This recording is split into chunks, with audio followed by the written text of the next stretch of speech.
Have you ever been walking down a hallway and you suddenly notice someone behind you, and just like that, your walk changes?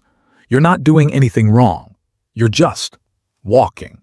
But suddenly your arms feel too long, your steps feel unnatural, and a simple task you've done a million times feels like a performance you might fail. Or maybe you felt it eating in front of someone, typing while someone stands behind you, or even just sitting quietly in a room where you know someone can see you. Nothing is actually wrong, and yet your whole body tenses like you're being tested. As a psychologist, I find this phenomenon fascinating because it reveals something deep about how the human brain works, not a flaw, but an ancient survival mechanism running in a modern world it was never designed for. Let's talk about why being watched, even while doing something completely normal, can feel so strangely uncomfortable. We are wired to notice being watched. From an evolutionary standpoint, detecting when we're being observed was once a matter of survival. In early human history, being watched by another person or another creature could mean one of two things: connection or danger. Your ancestors who paid close attention to eyes on them, who could tell the difference between a curious glance and a predatory stare, were more likely to survive.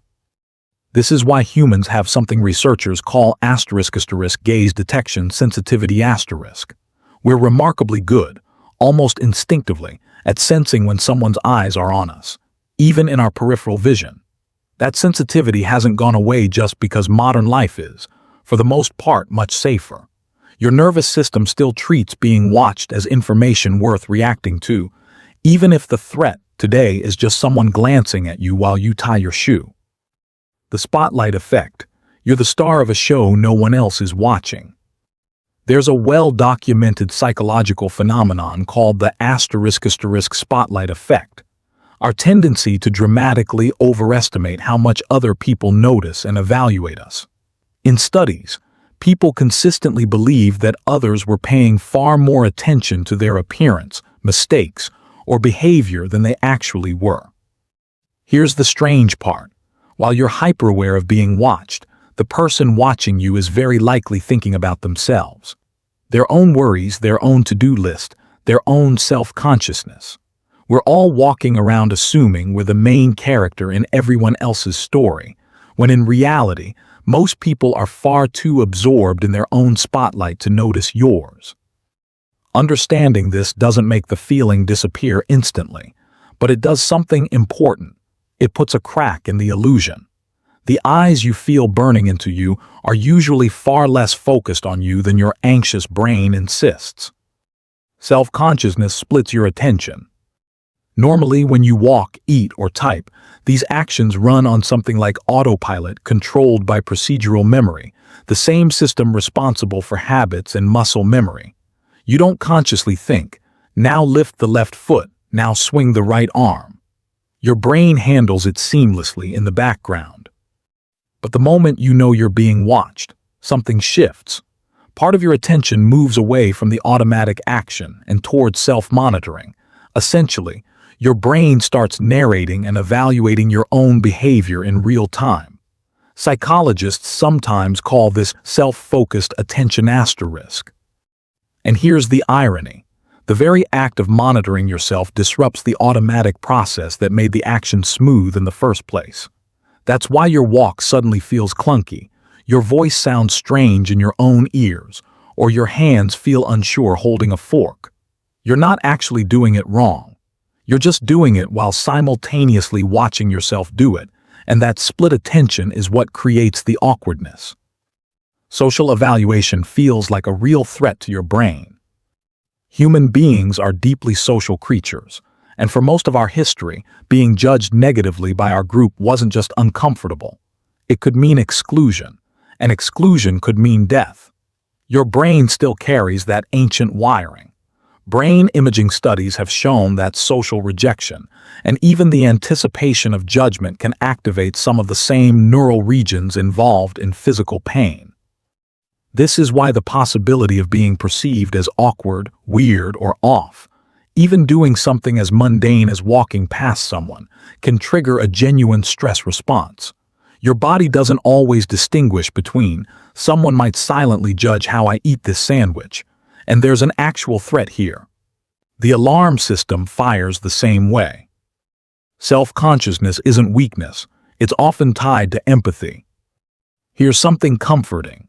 Research suggests that people who are more self-conscious in social situations often also score higher in social awareness and empathy.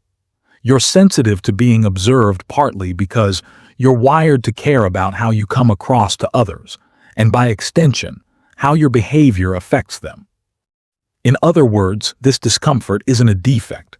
It's often a byproduct of caring, about connection, about belonging, about not wanting to make things awkward for anyone else in the room.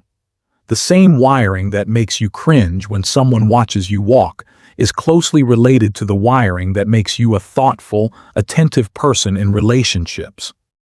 So how do you feel less awkward being watched? One, name what's happening in the moment. When you notice that stiff, self-conscious feeling creeping in, silently name it. This is self-focused attention. My brain is narrating instead of just letting my body move. Simply labeling the mechanism can loosen its grip because you're no longer confused by the feeling, you understand it. 2. Shift focus outward, not inward. Instead of monitoring your own movements, deliberately place your attention on something external, the texture of the ground under your feet, the sound in the room, the object in front of you. This interrupts the self-monitoring loop and lets your automatic systems take back control. 3. Remember the spotlight effect on purpose. Actively remind yourself, most people are not watching you nearly as closely as it feels. Ask yourself honestly, when was the last time you deeply judged a stranger's ordinary, harmless behavior? Probably rarely, if ever. Other people are just as absorbed in themselves as you are in yourself. 4. Practice in low-stakes moments. Awkwardness under observation tends to fade with repeated low-pressure exposure. Practicing normal tasks, walking, talking, eating in mildly observed settings without avoiding them gradually teaches your nervous system that being seen isn't actually dangerous. 5. Let the awkward moment just be awkward. Sometimes the fastest way through this feeling is to stop fighting it. Accepting, okay, this feels weird right now, and that's fine, removes the second layer of anxiety, the anxiety asterisk about being anxious, which is often what makes the moment feel unbearable in the first place. A closing thought. The next time you feel that flash of self-consciousness walking past someone, eating in public, simply existing while another person happens to glance your way, remember, this isn't a sign that something is wrong with you. It's an ancient alarm system, slightly miscalibrated for modern life, doing its very old job in a very ordinary moment. You are almost certainly not being watched nearly as closely as it feels.